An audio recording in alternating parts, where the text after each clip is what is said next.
প্রথম নম্বর বিষয় হলো ওয়াকসিদ ফি মাশিকা, তুমি তোমার চলার পথে মধ্যম পন্থা অবলম্বন করবে। যখন চলবে মধ্যম পন্থা অবলম্বন করবে, খুব ধীরেও না, অলসভাবেও নয়, ঠাট বাট করেও না, কিংবা দম্ভ ভরেও চলা যাবে না। পথ চলার মধ্যে মধ্যম পন্থা অবলম্বন করতে হবে, এটাই ইসলাম বলে। পায়ে হেঁটে চলা থেকে শুরু করে যানবাহনে আরোহণ করে চলা পর্যন্ত সর্বক্ষেত্রে মধ্যম পন্থা অবলম্বন করতে হবে। এই মধ্যম পন্থা অবলম্বন করে যদি সকলেই চলে, তাহলে এখানে আপনার দুর্ঘটনা কম হবে। দুর্ঘটনা কি হবে? কম হবে, সংঘর্ষ কম হবে। তখন মানুষ নিজেও নিরাপত্তার মধ্যে নিরাপদে থাকবে, অন্যকেও দুর্ঘটনা থেকে, মুসিবত থেকে মুক্ত রাখবে। হেঁটে চলাও একরকম চলা, সাইকেল নিয়ে চলাফেরা করাও একরকম চলা, অটো রিক্সা যানবাহন দূরপাল্লার গাড়ি যত আছে সব কিছুর মাধ্যমে চলার নাম হলে একটা চলা। এটাও একটা চলা। বেশি ধীর গতিতেও চলা যাবে না, বেশি দ্রুত গতিতে চলা যাবে না। মধ্যম পন্থা অবলম্বন করার ক্ষেত্রে ইসলাম বলছে, আল্লাহ পাক তিনি বলছেন ওয়াকসিদ ফি মাশিকা, তুমি যখন চলবে তখন তুমি মধ্যম পন্থায় চলো। অনুরূপভাবে মধ্যম পন্থায় চলাচলের নির্দেশ দিতে গিয়ে যখন মসজিদের মধ্যে নামাজের জন্য জামাত দাঁড়িয়ে যাবে, তখন কোনো ব্যক্তি যখন মসজিদের দিকে আসবে তার ক্ষেত্রেও ইসলাম সতর্কতা অবলম্বন করে তিনি ইসলাম বলছে, আন আবি হুরায়রা রাদিয়াল্লাহু তাআলা আনহু قال সামি'তু রাসূলুল্লাহ সাল্লাল্লাহু আলাইহি ওয়াসাল্লাম ইয়াকুল, আবি হুরায়রা থেকে বর্ণিত তিনি বলছেন, আমি রাসূল সাল্লাল্লাহু আলাইহি ওয়াসাল্লামকে বলতে শুনেছি, ইযা উকিমাতিস সালাত ফালা তাতুহা ওয়া আনতুম তাসআউনা, যখন সালাতের জন্য ইকামত দেওয়া হয়, সালাত কায়েম হয়, যখন জামাতবদ্ধভাবে মসজিদে সালাত আদায় করা হয়, ইকামত যখন দেওয়া হয়, তখন তুমি এত দ্রুত বেগে, খুব দ্রুত বেগে নামাজ ধরার জন্য এসো না। সুতরাং ওয়াতুহা ওয়া আনতুম তামশুন, স্বাভাবিকভাবে মধ্যম পন্থা অবলম্বন করে তুমি মসজিদের দিকে চলে আসো। আলাইকুমাস সাকিনা, তাহলে তুমি প্রশান্তি লাভ করবে। সুবহানাল্লাহ, প্রশান্তি লাভ করতে পারবে মধ্যম পন্থায় অবলম্বন করে চললে পরে। এমনকি নামাজের সময় যখন তুমি আসবে মসজিদে, তখনও মধ্যম পন্থা অবলম্বন করে আসবে। দ্রুত গতিতে দৌড় দিয়ে মসজিদে এসে জামাত ধরার কোনো প্রয়োজন না, এটা ইসলাম বলে না। ধীর গতিতে আসার কথা ইসলাম বলেছে। সুবহানাল্লাহ, সুবহানাল্লাহ। দৌড়াদৌড়ি করা নিষেধ। এজন্যই রাসূল সাল্লাল্লাহু আলাইহি ওয়াসাল্লাম বলছেন, যখন তুমি মসজিদে আসবে হেঁটে হেঁটে ধীরস্থতা অবলম্বন করে গম্ভীর্যতার সাথে তুমি চলে আসবে। ফিমা আদরাকতুম ফাসাল্লু, জামাতে যতটুকু ইমামের সাথে পাও আদায় করো। ওয়ামা ফাতাকুম ফাতিম্মু, যেটা ছুটে গেছে এইটা তুমি পূর্ণ করে নাও। সুবহানাল্লাহ, সুবহানাল্লাহ। ইসলাম কি বলছে? এমনিতে চলাচল করার সময় মধ্যম পন্থা অবলম্বন করতে হবে। এমনকি মসজিদে যখন আসবেন তখনও মধ্যম পন্থা অবলম্বন করে হেঁটে হেঁটে চলে আসবেন জামাত ধরার জন্য। এখানেও একটা শান্তির কথা বলা হয়েছে, প্রশান্তির কথা বলা হয়েছে। তাহলে মধ্যম পন্থায় চললে পরে একটা প্রশান্তি পাওয়া যায়। আল্লাহ রাব্বুল আলামিন তিনি কোরআনে কারিমের মধ্যে ঘোষণা করছেন, ওয়াইবাদুর রহমানিল্লাযীনা ইয়ামশুনা আলাল আরদি হাওনা ওয়া ইযা খাতাবাহুমুল জাহিলুনা ক্বালু সালামা। দয়াময় রহমানের বান্দা একমাত্র তারাই যারা জমিনের উপর দিয়ে যখন চলাফেরা করে নম্র ভদ্রতার সাথে চলাফেরা করে, কোনো দাম্ভিকতা নাই, কোনো ডাঁট ফাট নাই, কোনো অহংকার নাই, যখন চলাচল করে তখন নম্রতার মাধ্যমে মধ্যম পন্থা অবলম্বন করে নম্রভাবে চলাচল করে। এরপরে যখন মানুষের সাথে সাক্ষাৎ হয় তখন সালাম বিনিময় করে। আর এক শ্রেণীর লোকের সাথে যখন মূর্খ অজ্ঞ ব্যক্তির সাথে যখন সাক্ষাৎ লাভ করে তখন তার সাথে তর্কে বিতর্কে লিপ্ত না হয়ে তখন বলতে থাকে কলু সালামা, তখন বলে সালাম, আমি পাশ কাটিয়ে তোমার থেকে গেলাম, তোমার মতো মূর্খামি আমার পক্ষ থেকে আমি প্রকাশ করতে চাই না। সুতরাং মূর্খ শ্রেণীর লোকদের সাথে কথা বলতে গেলেও সাবধানতার সাথে কথা বলতে হবে, যাতে নিজের মান সম্মান ঠিক থাকে, ঠিক কিনা কন? তাদের সাথে অযৌক্তিক অনর্থক কোনো কথাবার্তায় তর্কে লিপ্ত হওয়া যাবে না। এটা কে বলে? একমাত্র ইসলামেই এই শিক্ষা দিচ্ছে সারা বিশ্ববাসীকে। সুবহানাল্লাহ।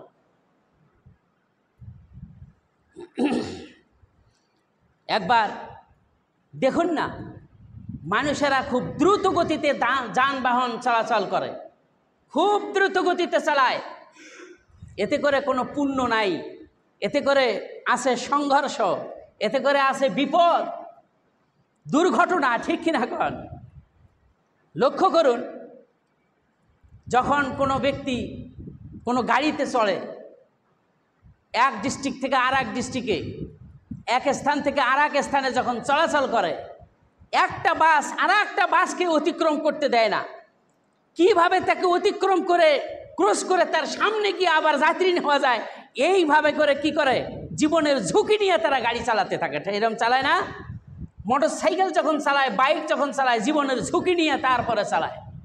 নিষেধ, মধ্যম পন্থা অবলম্বন করতে হবে। এতে করে নিজেও নিরাপত্তা লাভ করবে, অন্যকেও দুর্ঘটনা থেকে মুক্ত রাখবে, ঠিক কিনা কর?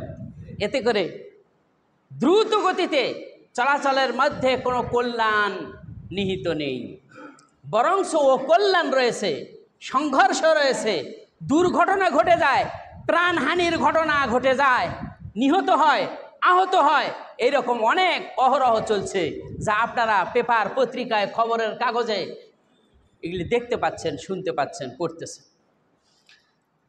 আন আব্দুল্লাহ ইবনে আব্বাসিন রাদিয়াল্লাহু তাআলা আনহু, ইবনে আব্বাস থেকে বর্ণিত, তিনি বলছেন আন্নাহু দাফা মা'আন নবী সাল্লাল্লাহু আলাইহি ওয়াসাল্লাম ইয়াউমাল আরাফাতি ফাসামিআন নবী সাল্লাল্লাহু আলাইহি ওয়াসাল্লাম ওয়ারাহু জাজরান শাদীদান দারবান সাউতান লিল ইবিল।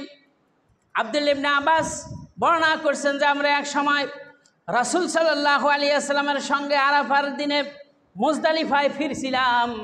এমন সময় নবী সাল্লাল্লাহু আলাইহি ওয়াসাল্লাম পিছন দিক থেকে উচ্চ স্বরের কথা শুনতে পেলেন, আর ধমকের আওয়াজ শুনতে পেলেন, এবং খুব জোরে মারপিট করা হচ্ছে, গাধাগুলিকে জোরে মারপিট করা হচ্ছে, উটগুলিকে। এই আওয়াজ শুনতে পেরে ফাআশারা ইলা সাউতিহি, নবী সাল্লাল্লাহু আলাইহি ওয়াসাল্লাম তিনি পিছনে ফিরলেন এবং তার ধনুকের মাধ্যমে তিনি ইশারা করলেন আর বললেন ইয়া আইয়ুহান নাস। রাসূল বললেন ইয়া আইয়ুহান নাস, হে সকল মানুষেরা, আলাইকুম আস-সাকিনা, তোমরা ধীরস্থিরতা অবলম্বন করো, প্রশান্তি লাভ করতে পারবে। সুতরাং ফাইনাল বিররা লাইসা বিল ইদাই, দ্রুত গতিতে চলাচল করাতে কোনো প্রকারের পুণ্য নিহিত নাই। পুণ্য আছে যদি তুমি ধীরস্থিরতা অবলম্বন করে মধ্যম পন্থায় চলো, সেখানে তুমি পুণ্য পাবে। সুবহানাল্লাহ। এ কথা কে বলছেন? রাসূল বলেছেন। দেখুন ইসলাম কি জিনিস, মানুষকে কিভাবে তার চলার গতিকে অবলম্বন করা, কিভাবে চলবে, কিভাবে কথা বলবে, সব কিছু শিক্ষা দিচ্ছে। আর আমরা এই শিক্ষা থেকে পিছপা হয়ে আছি। এই শিক্ষা নাই বিধায় কর্কশভাবে কথা বলে। ভালো কথা বললেও তা সহ্য হয় না মানুষের। ভালো কথা যদি বলেন তারপরেও মানুষের তা সহ্য হয় না, তেলে বেগুনে জ্বলে ওঠে, এইরকম রাগান্বিত হয়ে যায়। লক্ষ্য করুন না তাদের মেজাজ এত খারাপ হয় কেন? সারাটা দিন ধরুন এই কানের মধ্যে, দুই কানের মধ্যে ইয়ারফোন লাগাই থুইছে, সারাক্ষণ টন টন টেন টেন প্যান প্যান করতেই থাকে গানের বাজনা, ঠিক কিনা কন? আর মাথার ব্রেন থাকে গরম, ওকে ভালো কথা বললেও সে চটে যায়। সুতরাং আল্লাহ রাব্বুল আলামিন আমাদের সকলকে হেফাজত করুন, সকলে বলি আমিন। হযরত আব্দুল্লাহ ইবনে মাসউদ বলেন, সাহাবা একরামদেরকে ইহুদিদের মতো দৌড়াতে নিষেধ করা হয়েছে এবং খ্রিস্টানদের মতো ধীর গতিতে চলতে নিষেধ করা হয়েছে, বরং উভয়ের মধ্যে মধ্যম পন্থা অবলম্বন করার নির্দেশ দেওয়া হয়েছে। একবার হযরত আয়েশা রাদিয়াল্লাহু তাআলা আনহা তিনি এক ব্যক্তিকে দেখলেন, তিনি মন্থর গতিতে চলতেছেন রাস্তা দিয়ে, যেন পড়ে যাবে অবস্থা, এমন পরিস্থিতি। এই ব্যক্তিকে তিনি বললেন, কি হয়েছে তোমার, তুমি এমন করে চলছো কেন? সেই ব্যক্তি বলল, আমি একজন আলেম, একজন জ্ঞানী ব্যক্তি, যার কারণে আমি এইভাবেই চলি। হযরতে আয়েশা বললেন, হযরতে আয়েশা রাদিয়াল্লাহু তাআলা আনহা তিনি বললেন, তুমি তো খলিফা ওমরের চাইতেও বড় বিজ্ঞ, বড় আলেম হতে পারো নাই। তিনি তো হলেন একজন বিজ্ঞ এবং আলেম, একজন কারি এবং একজন খলিফা। তিনি তো মধ্যম পন্থা অবলম্বন করে চলতেন, তোমার মতো এইরকম অলস্য ভাব নিয়ে তিনি চলাফেরা করেন না। সুতরাং যখন কথা বলা শেষ হলো, তখন এমন আওয়াজে তিনি কথা বললেন যেন পার্শ্ববর্তী লোকেরাও তার এই নসিহতটা শুনতে পেল। সুবহানাল্লাহ, সুবহানাল্লাহ। নসিহত করতে হয়, মানুষকে উপদেশ দিতে হয় নরম সুরে। এজন্য আল্লাহ রাব্বুল আলামিন হযরতে মূসা আলাইহিস সালামকে লক্ষ্য করে বললেন যে তুমি যাও ফিরাউনের কাছে, ইযহাব ইলা ফিরাউনা, ফিরাউনের কাছে যাও, ফাকুলু কওলান লাইয়িনা, নরম ভাবে কথা বলো, তার সাথে নরম ভাষায় কথা বলো, তাহলে সে উপদেশ গ্রহণ করতে পারবে। ঠিক কিনা কর? হযরতে ওমর রাদিয়াল্লাহু তাআলা আনহু তিনি একজন ব্যক্তিকে দেখলেন, রাস্তা দিয়ে যখন চলতেছে সে খুবই ধীর গতিতে চলতে শুরু করলো এবং তাকে জিজ্ঞেস করা হলো, তুমি এভাবে চলতেছো কেন, তুমি কি অসুস্থ? সে বলল, না আমি অসুস্থ নই। তাহলে এমন করে চলো কেন, দুর্বলতার ভাব নিয়া যেন পড়ে যাও, এমন করে চলো কেন রাস্তা দিয়া? হযরত ওমর রাদিয়াল্লাহু তাআলা আনহু তিনি চাবুক উঠালেন এবং তাকে শিক্ষা দিলেন যে সহজভাবে মধ্যম পথ অবলম্বন করে তুমি চলাচল করো। বুঝতে পারছেন? সুবহানাল্লাহ, সুবহান। রাসূল সাল্লাল্লাহু আলাইহি ওয়াসাল্লাম তিনি বলেছেন, বুখারী শরীফের মধ্যে হাদিসটা এসেছে, আল্লাহ রাসূল বলেছেন, সাদ্দিদু ওয়া কারিবু ওয়াগদু ওয়া রুহু ওয়া শাইইম মিনাল দুলজাহ। আল্লাহ রাসূল সাল্লাল্লাহু আলাইহি ওয়াসাল্লাম বললেন, তোমরা সরল পথে থাকো, মধ্যম পন্থা অবলম্বন করো, সকাল সন্ধ্যায় চলো। মধ্যম পন্থা অবলম্বন করার মাধ্যমে সকাল সন্ধ্যায় তোমরা চলাচল করো এবং ইবাদত করো রাতের কিছু অংশে। ওয়াল কাসদা তাবলুগুহু, ধীরস্থতার সাথে মধ্যম পন্থা অবলম্বন করে তোমরা চলো, ধীরস্থতা অবলম্বন করে মধ্যম পন্থায় তোমরা চলো, তাহলে তোমরা গন্তব্যস্থলে পৌঁছতে পারবে। তাড়াহুড়া করবে, বিপদ আসবে সামনে, তোমার গন্তব্যে তুমি পৌঁছতে তখন পারবে না। ঠিক কিনা কোন? মধ্যম পন্থা অবলম্বন করে চলো, ধীর স্থিরতার সাথে চলো, তাহলে তুমি তোমার গন্তব্যস্থলে পৌঁছতে পারবে। রাসূল বলেছে, যদি কোনো ব্যক্তি কোনো একটা জায়গায় যাবে, সেখানে যদি দৌড়াদৌড়ি করে যদি চলে, হঠাৎ করে হুঁচট খেয়ে তার আঙ্গুলের নখ উঠে যেতে পারে। ঠিক কিনা কন? তাহলে কি সে তার গন্তব্যস্থলের সাথে সাথে পৌঁছতে পারবে না, একটা বিপদ হবে। এই জন্যই কী করতে হবে? গম্ভীরতা অবলম্বন করে মধ্যম পন্থায় চলতে হবে, এটা ইসলাম শিক্ষা দেয়। এজন্যই হযরতে লুকমান তিনি তার সন্তানকে বললেন, অকসিদ ফি মাশিকা, তুমি যখন পথ চলবে মধ্যম পন্থা অবলম্বন করে পথ চলো, আর যখন মানুষের সাথে কথা বলবে তখন তোমার কণ্ঠকে, তোমার স্বরকে, তোমার আওয়াজকে নিম্নগামী করো। ওয়াগযুজ মিন সাউতিক, তোমার কণ্ঠস্বরকে তুমি নিম্নগামী করো। আমরা কথা বলি জিহ্বার মাধ্যমে। এই যে দুটো ঠোঁট আল্লাহ দিয়েছেন, এটা নিয়ামত। জিহ্বা আল্লাহ দিয়েছেন, এটা নিয়ামত। সুবহানাল্লাহ। এই নিয়ামতের শুকরিয়া আদায় করে শেষ করতে পারবেন? এই নিয়ামতের শুকরিয়া আদায় করবেন। এজন্যই জিহ্বার মাধ্যমে ভালো ভালো কথা বলতে হবে, অশ্লীল খারাপ কথা থেকে নিজেকে হেফাজত করতে হবে, অন্য কেউ যাতে করে কষ্ট না পায় সেদিকে খেয়াল রাখতে হবে আমাদেরকে, ঠিক কিনা কর? আল্লাহ রাসূল সাল্লাল্লাহু আলাইহি ওয়াসাল্লামের উপরে আল্লাহ রাব্বুল আলামিন তিনি আয়াত নাজিল করে জানিয়ে দিলেন, আলাম নাজআল লাহু আইনাইনি ওয়া লিসানাও ওয়া শাফাতাইন ওয়া হাদাইনাহুন নাজদাইন। ও দুনিয়ার মানুষেরা শোনো, আলাম নাজআল লাহু আইনাইন, আমি কি তোমাদেরকে দেখার জন্য দুইটি চক্ষু দেই নাই? ওয়া লিসানাও ওয়া শাফাতাইন, আমি তোমাদেরকে কথা বলার জন্য একটি জিহ্বা, দুইটি ঠোঁট দিয়েছি। সুতরাং এটা আমার দান, আমার পক্ষ থেকে তোমাদের প্রতি এটা নেয়ামত।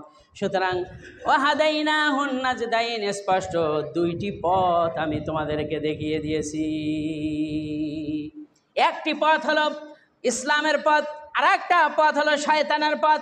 ইসলামের পথে যদি তোমরা অনুসরণ করো, ইসলামের দিক নির্দেশনা যদি তোমাদের ব্যক্তিগত জীবন, পারিবারিক জীবন, সামাজিক জীবন, রাষ্ট্রীয় জীবন, পররাষ্ট্রীয় জীবন, অর্থনীতি, সমাজনীতি সব কিছু যদি তোমরা পরিচালিত করো, তাহলে তোমরা আল্লাহ রাব্বুল আলামিনের সন্তুষ্টি অর্জন করতে পারবে এবং জান্নাতে যেতে পারবে।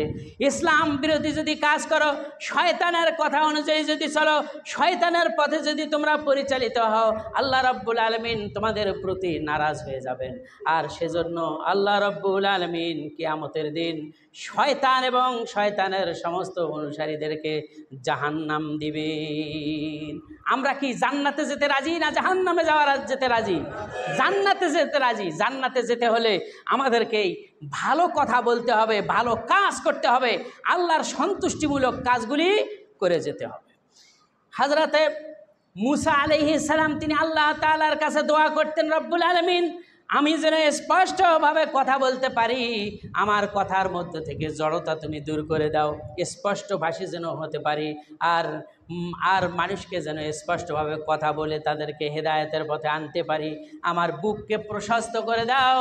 আল্লাহ রাব্বুল আলামিনের কাছে মুসা আলাইহিস সালাম তিনি দোয়া করলেন, রব্বি শরহ লি সাদরি, আয় আমার রব আমার বুককে তুমি প্রশস্ত করে দাও, ওয়ায়াসসিরলি আমরি, আমার কাজগুলিকে তুমি সহজ করে দাও, ওয়াহলুল উকদাতাম মিন লিসানি, আমার জিহ্বার যে জড়তা আছে এই জড়তাকে তুমি দূরীভূত করে দাও, ওয়ায়াফকাহু কওলি, যাতে করে আমার কথাগুলি তারা অনুধাবন করতে পারে, বুঝতে পারে। আল্লাহ তাআলার কাছে দোয়া করবেন, এ ব্যাপারে শিক্ষা দিচ্ছে ইসলাম, কোরআন শিক্ষা দেয়।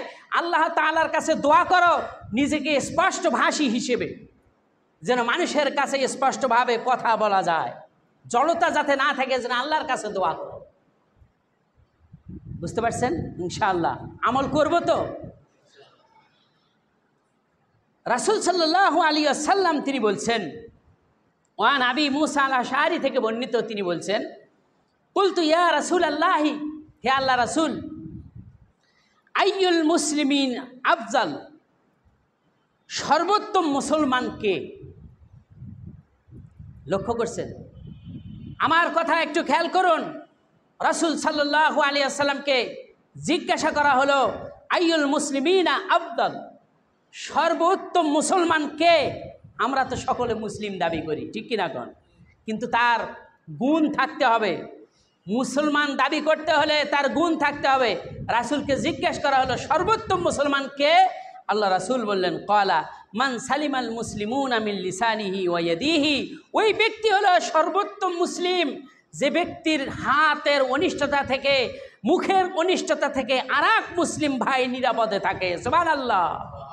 এই ব্যক্তি হলো সর্বোত্তম মুসলমান, সর্বোত্তম মুসলিম।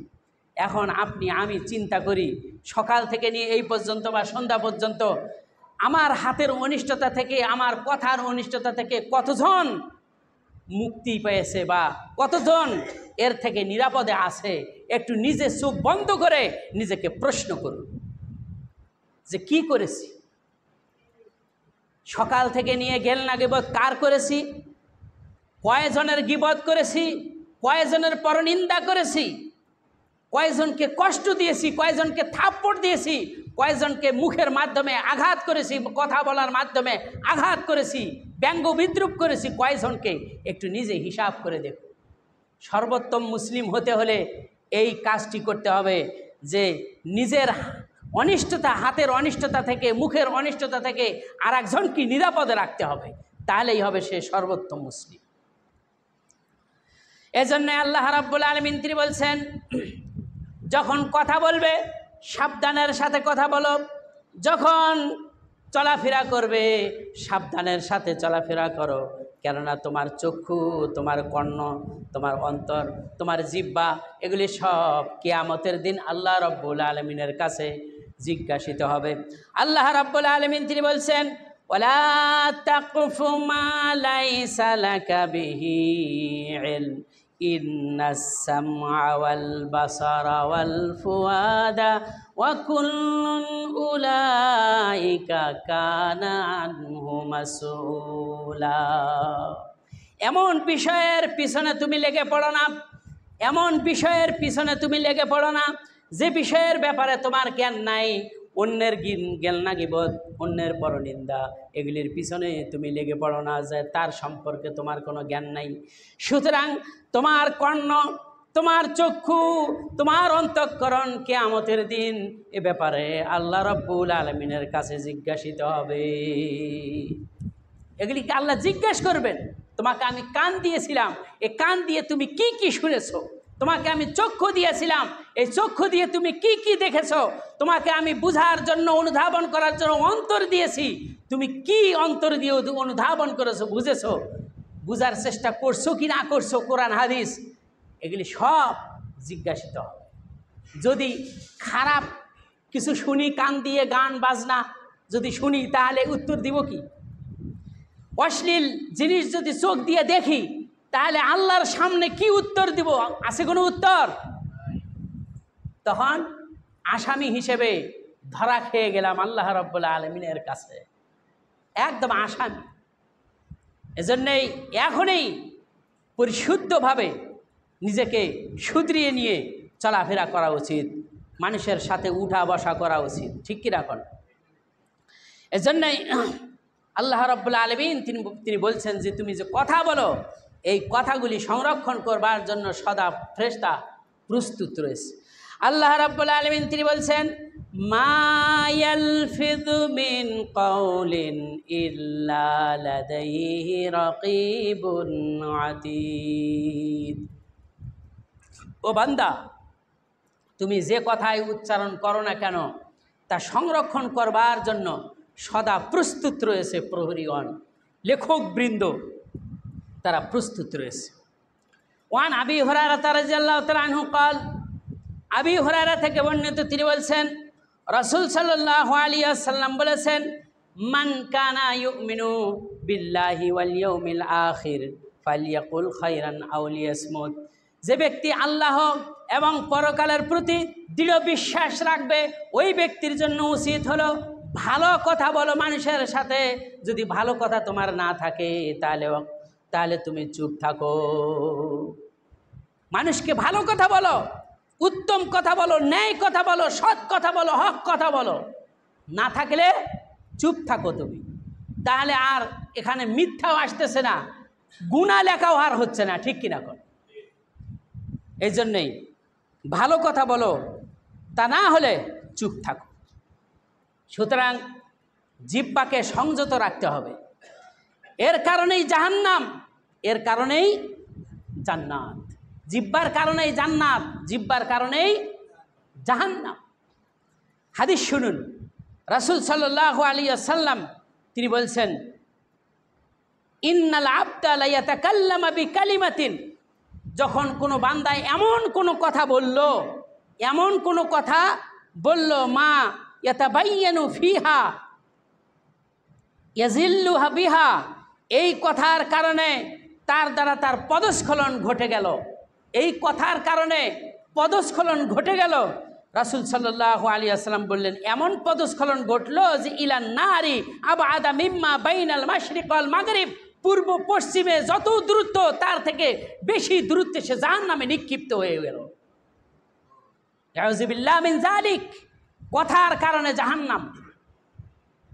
এমন কথা বলো না যে কথা বললে তুমি জাহান্নামে নিক্ষিপ্ত হবে।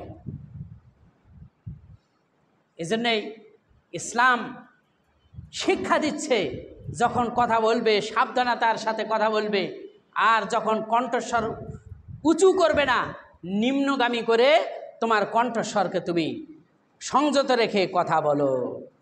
অনুরূপভাবে কণ্ঠস্বর যেরকম সংযত করার হুকুম রয়েছে, দৃষ্টিশক্তিও সংযত রাখার হুকুম ইসলাম দিচ্ছে। কোরআন বলছে, আল্লাহ রাব্বুল আলামিন তিনি বলছেন, ওয়াকুল্লিল মুমিনিনা ইয়াগুদ্দু মিন আবসারিহিম ওয়া ইয়াহফাজু ফুরুজাহুম। ও নবী মুহাম্মদ সাল্লাল্লাহু আলাইহি ওয়াসাল্লাম, তুমি দুনিয়ার সমস্ত মুমিন পুরুষদেরকে জানিয়ে দাও, তারা যেন তাদের দৃষ্টি শক্তি যেন নিম্নগামী করে, পরনারী হতে যেন তাদের দৃষ্টিকে নিম্নগামী করে, এবং তাদের ইজ্জত আবরু তাদের গুপ্তাঙ্গ যেন হেফাজত করে। অনুরূপভাবে দুনিয়ার সমস্ত মুমিনদেরকে এই নির্দেশ দেওয়ার পরে আল্লাহ রাব্বুল আলামিন পরের আয়াতে মুমিন নারীদের সম্পর্কে আল্লাহ বলছেন, নবী তুমি বলে দাও, ওয়াকুল্লিল মুমিনাতি ইয়াগুদুনা মিন আবসারিহিন্না ওয়া ইয়াহফাজনা ফুরুজাহুন্না। ও নবী, দুনিয়ার সমস্ত মুমিন নারীদেরকে বলে দাও, তারাও যেন পরপুরুষ হতে নিজের দৃষ্টিকে যেন নিম্নগামী করে, এবং তারা যেন তাদের ইজ্জত আবরু তাদের গুপ্তাঙ্গের যেন হেফাজত করে, অশ্লীল কাজের মধ্যে যেন তারা লিপ্ত হয়ে না পড়ে। যখন মানুষ, পুরুষ এবং নারী, পুরুষরা যখন নারীদের থেকে নিজের চক্ষুকে নিম্নগামী করবে, নারীরা যেরকম পরপুরুষ থেকে নিজের চক্ষুকে নিম্নগামী করবে, তখন পরকীয়া বন্ধ হয়ে যাবে, ঠিক কিনা কর? তখন জেনা ব্যভিচার সব বন্ধ হয়ে যাবে। রাসূল সাল্লাল্লাহু আলাইহি ওয়াসাল্লাম তিনি বলেছেন, প্রতিটি আদম সন্তানের চোখের জেনা, হাতের জেনা, কানের জেনা, দেখার জেনা, সব পায়ের জেনা, চলার জেনা, এগুলো সব লেখা হয়ে যায়। কারণ ওই যে যখন দেখে নারীদের অঙ্গভঙ্গ, হেঁটে চলার ঢং অন্য পুরুষকে আকৃষ্ট করে, তখন এগুলি কি হয়ে যায়? জিনার সমতুল্য হয়ে যায়। বুঝতে পারছেন? এই জন্যই ইসলামের নির্দেশ হলো, কণ্ঠস্বরকে যেরকম তুমি নিম্নগামী করবে, তোমার চক্ষুকেও অনুরূপভাবে নিম্নগামী করে রাখো, তাহলে জিনার পথ বন্ধ হয়ে যাবে চিরতরে। আল্লাহ আমাদের সকলকে হেফাজত করুন, সকলে বলি আমিন। রাসূল সাল্লাল্লাহু আলাইহি ওয়াসাল্লাম তিনি বলছেন, ওয়ান সাহল ইবনে সাদ রাদিয়াল্লাহু তাআলা আনহু قال قال رسول الله সাল্লাল্লাহু আলাইহি ওয়াসাল্লাম, সাহল ইবনে সাদ থেকে বর্ণিত, তিনি বলছেন, রাসূল সাল্লাল্লাহু আলাইহি ওয়াসাল্লাম বলছেন, মান ইয়াযমানা লি মা বাইনা লিহিয়াইহি ওয়া মা বাইনা রিজলাইহি আযমানা লাহুল জান্নাহ। সবাই বলুন সুবহানাল্লাহ। রাসূল বলছেন, যে ব্যক্তি দুই চোয়ালের মাঝখানের অঙ্গের হেফাজত করবে, আর দুই রানের মাঝখানের অঙ্গের হেফাজত করবে, কথাটা বুঝতে পারছেন? দুই চোয়ালের মাঝখানে আছে কি? জিহ্বা। দুই রানের মাঝখানে আছে কি? লজ্জাস্থান, গুপ্ত অঙ্গ। এই দুইটি যারা হেফাজত করবে, আল্লাহ রাসূল বলছেন, আমি তার জন্য জান্নাতে যাওয়ার জামিন হয়ে গেলাম। সুবহানাল্লাহ। এ কথা কার? আল্লাহ রাসূল বলেছেন। সুবহানাল্লাহ। আজকে আমরা আছি কোথায়? ইসলাম কি বলছে? আমরা কোথায় আছি? কার দিক নির্দেশনা নিয়ে আমরা চলছি? আসুন, শান্তি অর্জন করতে হলে ইসলামের ছায়াতলায় আসুন। ইসলামের, কোরআনের, হাদিসের সমস্ত আদেশগুলি মেনে চলুন এবং নিষেধগুলি বর্জন করুন। আল্লাহ সেই তৌফিক দান করুন, সকলে বলি আমিন। এজন্যই আর একটা হাদিসের মধ্যে এসেছে, একজন ব্যক্তি বললেন, কুলতু ইয়া রাসূলাল্লাহি, হে আল্লাহ রাসূল, মান নাজাহ, কোন জিনিসে আমার মুক্তি হতে পারে ইয়া রাসূলুল্লাহ? আমরা সবাই মুক্তির আশা করি কিনা?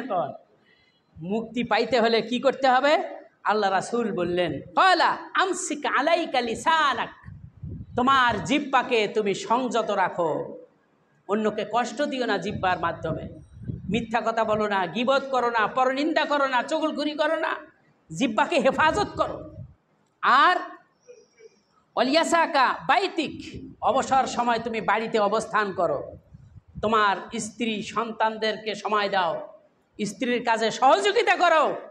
সময় পাইছো, বাড়িতে এসে কাপড় চোপড় কাপড় পরিবর্তন করে তুমি বাইরে গিয়ে ক্রামপট খেলছো, লুডো খেলছো, দাবা খেলছো, এই করে সময় নষ্ট করতেছো।